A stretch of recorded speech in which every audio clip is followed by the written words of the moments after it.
Hello, I'm Patrick Farnsworth. Welcome to Access and Privacy Online Commentary.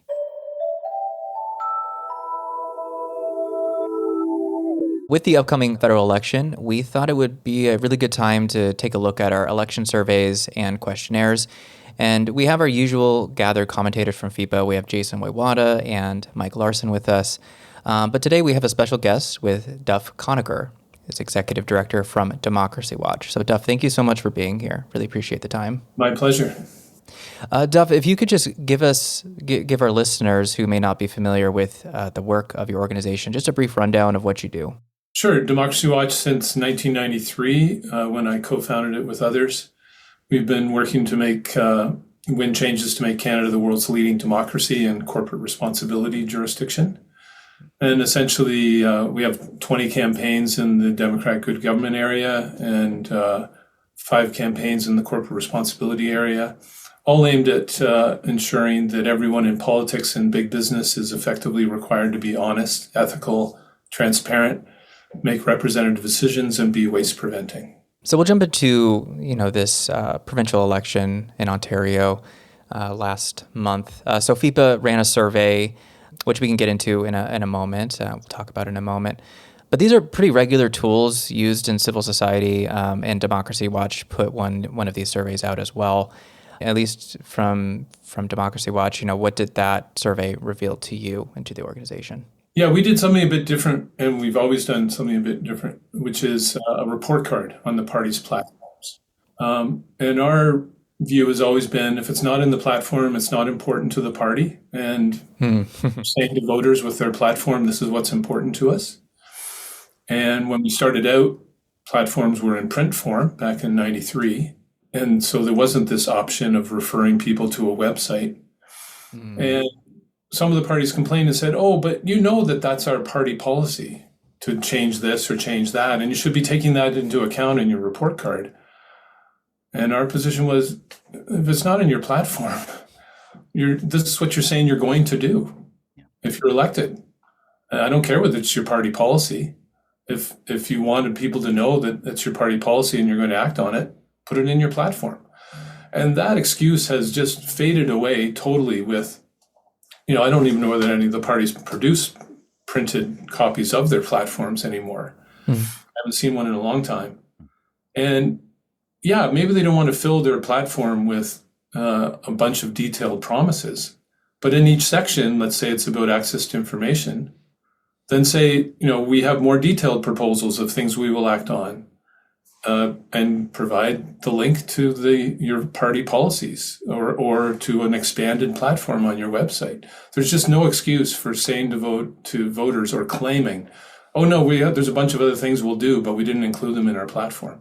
And so that's why we don't do surveys, because surveys give the parties an opportunity to say they're going to do a bunch of things that they aren't saying to voters they're going to do. And that's why instead we do report cards. And just one other thing about the report cards, we always do give a dishonesty downgrade in our report cards, because politicians have shown that they bait voters with false promises across all the parties. And so we put a warning in our report card that people should take all these promises with a grain of salt, and the grades should likely be lower in every area because some of those promises are likely false. The unfortunate reality in a FIPA perspective, I think, is that we see so little comment in platforms about access to information or privacy that we find the survey and the questionnaire is a useful tool to get those types of responses from the parties that are running an election, which is why we've sort of moved to this different format. I think in combination, they both work to give a really comprehensive view of this, because in this postmodern era, I don't know whether we see parties willing to put as much stuff into platforms. And I guess from the question with that to you, Duff, is, have we been seeing platforms getting the same weight anymore that they used to play when we would see these expansive red books or platform announcements in the past? Are you seeing the same detail going in to platform development from the political organizations nowadays? Yeah. Lots of the parties are still putting out detailed platforms that run to 100 pages and have multiple measures in there. A survey can reveal where, they'll say it's our party policy or we would do this. and then you can try and hold them to it. So I'm not saying surveys are not a good tool. What I'm saying is that when parties complain to us and say, "Oh, it's our party policy," and of course we would uphold it if we were ever elected, like, well, then put it in your platform. Yeah. Just don't be silly. It's the internet. There's unlimited space. And as AI is showing, there's lots of servers out there, many more than we probably should have running based on environmental considerations. But just no reason to. There have been examples. Doug Ford in 2022 ran with essentially a nothing platform that was really brief and just said, I can't remember what their tagline was, but it wasn't much more than their expanded tagline. But all the other parties put out detailed platforms, have at the federal level, and I've seen the provincial levels, including this past Ontario election. Again, just like, it's kind of weird when I look at some of the responses to your survey. It's like, why wouldn't you mention that? It's one line. It doesn't take up much space. Reduce the size of the photo a little bit on the page and add one more line. Because Ontario opposition parties certainly could have made a much bigger deal of the issue of democratic good government than they did.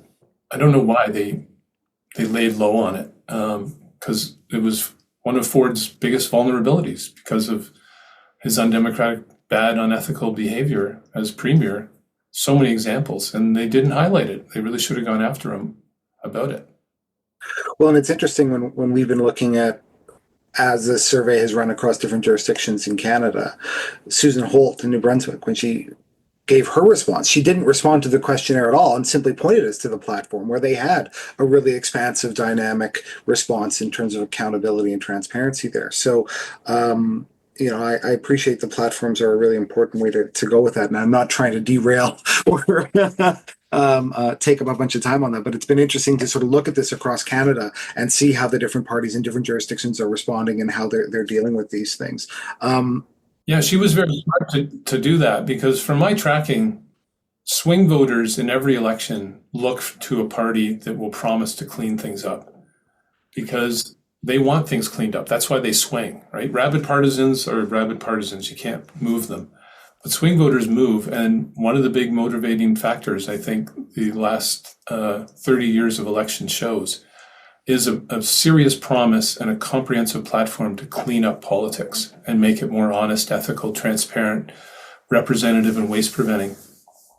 And any party that's done that has won more seats or won the election in the last 30 years. Despite that, I think one of the things we're seeing is less content in platforms that specifically speak to issues of transparency, of freedom of information, for example, in a substantive sense, right? I think every party will certainly pay lip service. Perhaps you get a downgrade for this in a report card, but you'll have the rhetoric of transparency. You'll have we promise to be ethical and open. A lot of bait and switch on that, and then when you try and dig in, which is one of the things we're trying to do with the surveys, right? We're trying to bridge between the rhetoric of the politician and the substance of the policy, and say, well, what does it actually mean to say that you're going to be open and transparent? And I have to say, in our experience, we're getting fewer responses to some of these surveys than we used to, which is discouraging. B, we're seeing less substantive content, both in the platforms and in the survey responses, if we get them. And beyond that, I think that these issues are not being regarded as priorities, as you point out, in the context of electoral campaigns and in the context of engagement with the public here. Those are discouraging trends, especially at a time when I think, by any measure, democracy is in peril, and now is the time to really talk and walk a pretty serious game when it comes to this stuff. Yeah, it's really silly and a strategic and tactical error by the parties not to highlight these things, though. Because if you look, and of course I'm biased, but if you actually look at election results across the country, the parties who have promised comprehensive cleanup platforms have won more seats or won the election in every provincial and federal election since 1993. To give an example, Harper didn't promise to clean things up in 2004. Even though he was dealing with Liberals have been in power for 10 years, corruption-ridden, the whole ad scam scandal, many other scandals, Paul Martin and his scandal with his shipping company where he'd been getting regular updates from the company while also making decisions that affected the company the whole time he was finance minister. And what did Harper do? He just said negative things, negative, attacked them, said they were corrupt, but didn't promise anything positive about how he would govern differently. And then in 2005, 2006 election, he did set out 60 promises, said it would be the first thing he did, the Federal Accountability Act, and won the election. Trudeau came along, June 2015. The Liberals are in third. Trudeau sets out a platform for open, honest, accountable government, 75 specific measures, and highlights it in every speech from June 2015 on till the October election date, and wins a majority. What does the NDP do? There's an NDP MP, Craig Scott, who's now gone back to Osgoode Hall Law School. Mm-hmm. Very frustrated, worked for a year and a half. I talked to him, many others talked to him. NDP had a 75-point democratic reform platform also. When was it released? On a Friday afternoon with the rest of the platform, 10 days before voting day, and was never highlighted by Tom Mulcair, the leader at the time. Swing voters, I think the evidence shows, swing because they want government cleaned up. They know they're not going to get good decisions from bad government processes that are secretive, unethical, dishonest, unrepresentative, wasteful. And I think that's a great example where the Liberals did a separate release day for that chapter of their platform, 75 points, comprehensive in all areas, and highlighted it through the rest of the campaign. And the NDP had this just as good a platform, which they buried and released 10 days before the vote and never did a separate news conference, let alone news release about it. And they lost that election. They went from they went from first to third, and the Liberals went from third to first in that 4-month period.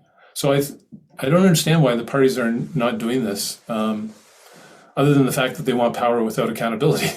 Well, I was going to say, yeah, that's the flip side of the coin on this too, right? I mean, one of the things about making strong commitments to transparency is that they can inhibit your ability to act without checks and balances, without accountability, which is why, typically you see these gains being, pushed for and hard fought when they actually are implemented. But I completely agree. I completely agree with your argument, particularly now. You point to the historical context on this, and you could really show, right, the value and impact of having a language of transparency and ethics and accountability in a political platform.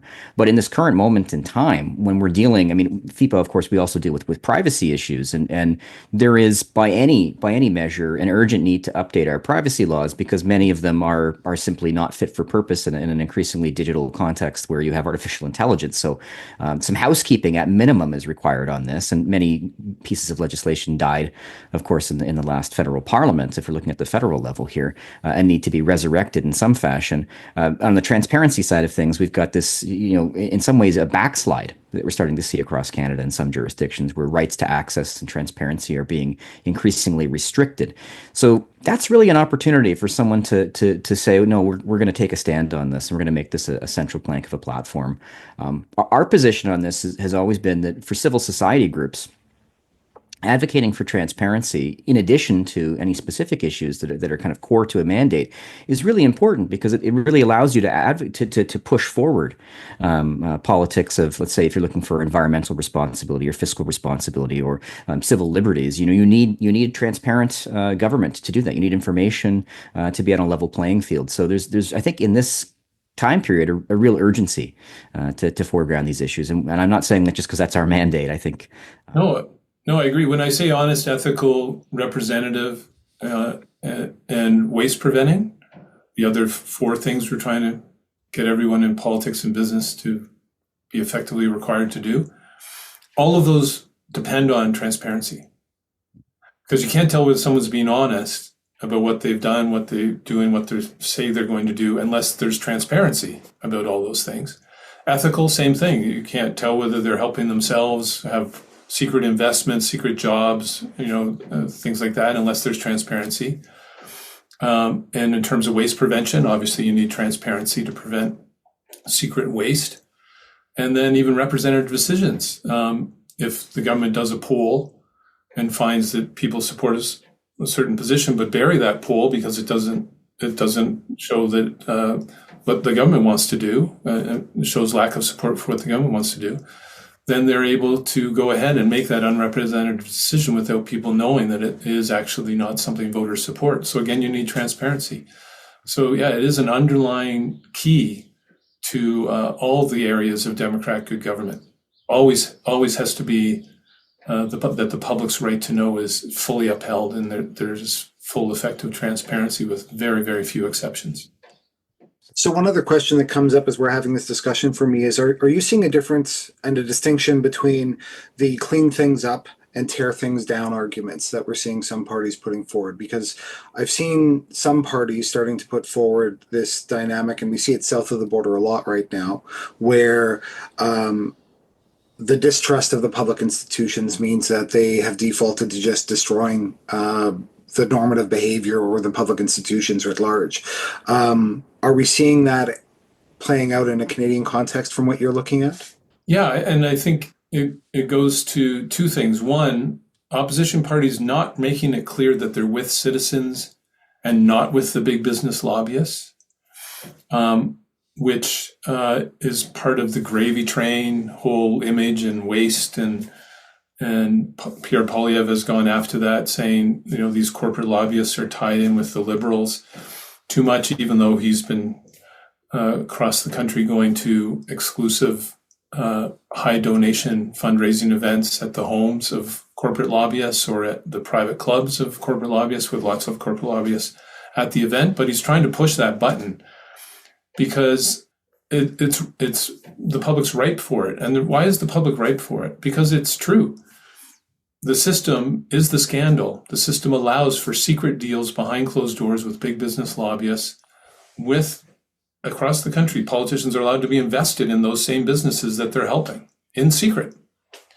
And that can all be covered up because the transparency system is ineffective. Secret unethical lobbying is allowed. And as a result, you end up with waste of the public's money as public's money goes to support these secret deals that are in the private interests of these big businesses, not in the public interest. So the unfortunate thing is people have said, well, then these people are coming along and being populist. They're not really being populist in terms of really being on voters' side. They want to drain the swamp, get rid of the gravy train, but create a new one that has their corporate lobbyists on it, and a new swamp that has people that they favor in it. And they're able to push those buttons without saying, we'll do things different. They say they're going to clean things up, but all they're doing is replacing the old swamp and gravy train with their new one, as Donald Trump has shown so clearly, right, with his alignment with the tech billionaires. And so, unfortunately, none of the parties, really, not even the Green Party, surprisingly, or the New Democrats who have the word Democrat in their name, are really focused on democratic populism, which is an actual substantive and systemic cleanup platform that would really show that they're on the side of voters. And again, any party that has done this has benefited in Canadian elections across the country, provincial and federal. And it's surprising that more of them don't do it. But right now, because they're not doing it, because none of the opposition parties in Ontario, for example, said we're actually going to drain the swamp, we're actually going to stop the gravy train, and here's how. Doug Ford was able to get away with a platform that says he'll protect you and get away with a whole bunch of ethics scandals that he's acted unethically in about 40 different ways. Yeah. Just seriously bad. And the opposition parties didn't say they would clean any of that up in a serious way. And they were also fundraising, the Liberals were taking the big donations at secret exclusive fundraising events, totally neutralizing their ability to even take that stand. And the NDP just didn't highlight it, and even the Greens platform was very weak. I don't understand why, especially for the Greens, who don't really have a chance of getting into politics and should be there as the conscience, and at the federal level, the NDP. But they just consistently do not push the populist buttons that could be pushed that are actually democratic populism as opposed to authoritarian populism, that the kind that Trump has pushed, and Polyev is hinting at as well, at the Canadian level, and Daniel Smith is practicing as well, the Alberta Premier. I think we had kind of a final question we really wanted to pose to everybody, really. It's an open question. So in some ways, I wanted to also just bring in the results of these Ontario surveys, which I think, giving Doug Ford's party a resounding F really shows just how bad things really are. But I think part of this is also just to ask this hypothetical, what is the ideal? What would we really ask, in an ideal and engaged civil society? What would the healthy results of this, of these election monitoring and measurement mechanisms really be? Like, what are we looking toward in all of this, I suppose? And it's really just an open question. I think this is from the perspective of FIPA and Democracy Watch as well. Well, I'll jump in for us really quick on this one here. I think, and I'll hand it off to Duff, because I think it flows well. Duff's earlier comment, I think that it would be preferable for all of the content that we're interested in to be in the platform in the first place. I think is an important one, right? So, in an ideal context, you wouldn't have to have civil society organizations do detailed survey processes with all the political parties to see if they have any position at all on transparency, privacy, and accountability issues, because they would recognize the importance of foregrounding those issues, and they would have some clear content, probably linking to a track record or legislative process that they've been involved in, or committees, what have you, in their platforms. But of course, we're not there. So what would we like to see? And Jason, jump in on this too, from FIPA's perspective. One thing I'd like to see is a response, because I think it's galling to me that political parties treat civil society and transparency and privacy with such dismissiveness that we don't even get a boilerplate response from some of these organizations in the current context. So at least to say, yeah, you know what, the voters care about accountability, the voters care about transparency. This is central to democracy. So at least we will have the good graces to respond and actually put our position on paper in some fashion. More than that, though, a lot of our survey questions are about compliance. Are you going to continue to support compliance with this? Are you going to ensure that public bodies are compliant with the existing law when it comes to information management and FOI processes? So it's kind of, in a report card context, it's holding people accountable for the bare minimum of expectations with what we already have on the table. I would like to see people pushing for something progressive in the sense that I want to see political parties answering this survey saying, well, we're not satisfied with the status quo, right? Here's how we're going to radically improve transparency. Here's how we're going to make sure that this jurisdiction is a Canadian or even world leader when it comes to access to information, when it comes to privacy, and to make some bold claims and stand by them. I think we'd like to see that level of engagement in detail. And, you don't even have to invent it from scratch. You can plagiarize really good transparency policy and privacy policy from other jurisdictions.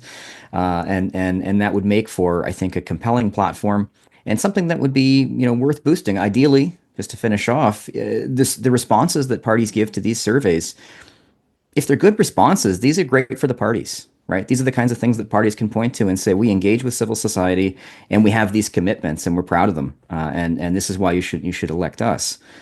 So that's the ideal context. And I also like to see a bit of competition between parties, right? Of course, to see, who's able to push things further and a distancing from the boilerplate rhetoric. No one wants to run against transparency, even when they do. All right. No one speaks the anti-transparency game. So specifics, I think, are really, really important with this. Jason, you want to add to that at all? Well, I do. I think the big thing from my perspective on this is that we're giving the political parties everything they need to be successful in this. Civil society plays a unique role as one of the civil society nonprofit organizations like Democracy Watch, like FIPA, are one of the pillars in civil society, right? Like we play a very different role from government and political organizations and corporations and regulators. And we are giving the political organizations and government everything they need in terms of these are the questions we're going to be asking. We're not trying to be obtuse about what we're asking or what the intent of these questions are. We want to know what they're going to be doing about access, accountability, transparency, and privacy. And not only that, we're seeing good marks. We're seeing good reviews of political parties and organizations in other jurisdictions when they're getting it right. We're being transparent and making sure that we are putting online all of that information so that these organizations can go on and find that and do those comparisons and say, oh, well, here's an interesting idea from this other jurisdiction that might be relevant to us here in Saskatchewan or in Nunavut, right? Like there's lots of opportunities for them to get this information from us as organizations and crib those notes and draw it in from other jurisdictions. But that requires them to be engaged and recognizing the role that civil society plays. And my increasing concern is that they see us as the other, the threat that is external to them, and their own responses as the weakness. And what we're trying to do is make sure that they have access to all this information, that we are consistent in the questions and the metrics that we are using to judge them on. And I'm hoping that they start to get that message and see what we're trying to do with this and act on it accordingly. And we've been seeing an increased response as we go forward with this because we have been more consistent, I think, over time with the questions that we're raising and what we're expecting from them and our recommendations. But it's going to be a difficult dynamic. I keep leaning into, that Canadian maxim of peace, order, and good government right now. And we are definitely in a phase where good government and good governance is really important in a Canadian context. And this is part of it. These questionnaires, these surveys, these report cards are a big part of civil society engaging and making sure that we have this and that the political parties take it to heart and aren't just following the social media clicks and likes, because that is not the same as the analysis and recommendations that they're getting from either FIPA or Democracy Watch. Yeah, just pick up with that. I agree with both of you. And Micah, you had mentioned earlier that you're seeing, in some cases, more vague promises or fewer attention paid to this. And just to give another angle on that whole issue of not really realizing that swing voters are looking for this stuff. And that if you don't distinguish yourself in this area, you're not really going to get any voters over to you because you look like the ruling party. And that is that every survey done in the last 20 years has shown that only 10 to 20% of voters trust politicians. So yes, when they do a survey, they ask, what are you most concerned about? And people say job, healthcare, roof over my head, housing, things like that. But what pollsters don't ask is a follow-up question. What do you think any of the politicians or parties care about your top concerns? And when that has been asked, they say no. 80 to 90% say no, they don't care. They care about themselves and staying in power. And so if you're just an opposition party, and what I would like to see the opposition parties realize is you can't just go out there and make the same promises. Most promises in most issue areas, it's hard for voters to tell what would be better, right? What is the real solution to housing? What's the real solution to climate change? You have to be highly knowledgeable in these areas to really tell. And a lot of the promises kind of seem similar. And so most voters are sitting there saying, you don't sound like the other person. Why would I swing my vote to you? And also, I don't trust you to do what you say, even if you did make different promises. So how do you break out of that? I would like to see the parties realize you have to break out of that by saying, I'm going to do things totally differently. I'm going to be 100% honest. I'll resign if I don't keep my promises, like promises that sound different from, and it's not the current politicians, leaders, and candidates' fault. They're just version 2025 of candidates. And it's all the past governments and parties and candidates that have ruined things for them, where you can't just say the same old thing anymore, because for decades, people have been lied to by politicians or have seen promises made that aren't really solutions and then half implemented and half measures. So I'd like to see the opposition parties realize that, break out and reach out as well, because it's amazing that, if you say one thing critical about them, then they're totally standoffish to you. You're still a stakeholder. You're still getting media coverage. You're doing these surveys. They should be reaching out proactively because they're only going to benefit from it again. Because again, all the election results across the country show that emphasizing this stuff seriously in your platform, of course, you have to communicate it well and get it out there to people in the world of social media. But if you do that, you will swing voters to you. That's what the election results show. So hopefully we'll start to see this more and more as opposition parties wake up to the fact that they're not going to have any chance of winning elections and getting unethical, dishonest, secretive, unrepresentative, and wasteful governments out of power unless they actually take this stuff seriously and build and join the movement that's calling for it, as opposed to being so standoffish to those outside of government and politics and political parties who are pushing for it. Hear, hear. Yeah. Well, Duff, we will conclude here, and I'll just ask a final question if you wanted to direct listeners to your website or any other resources that we want to make sure that people are aware of, especially as maybe this federal election approaches, or anything else that you'd like to share. Yeah, it's all at democracywatch.ca. You click on campaigns, you can see the 20 campaigns on democratic good government, the 5 on corporate responsibility, and go to any of those campaign pages, and you can just click send and send an action letter that calls for the 15 to 20 or so key changes that are needed in each area to actually clean things up. There's about 100 changes in total that we're seeking in these big 5 areas of honest, ethical, transparent, representative, and waste-preventing government. And as well, watch for the report card that we'll do on the federal party platforms, which we'll be doing a news release about that whenever all the platforms come out, and likely it'll be in the week leading up to Election Day. It's going to be a busy month. It will be. Okay, well, we'll be putting all of those resources in the show notes and directing our listeners to all of that. Duff, really great to meet you. Thank you for coming on the podcast, and we hope to do this again. Thanks. Good to meet you virtually as well, and great to talk with you all. Thank you. Thanks a lot. Bye-bye. Thanks. Access and Privacy Online reviews the headlines and delivers deeper commentary on a regular basis. Be sure to subscribe to get the full episodes every week and get notifications when we release show segments and other commentary throughout the week. We look forward to hearing from you soon. Have a good one.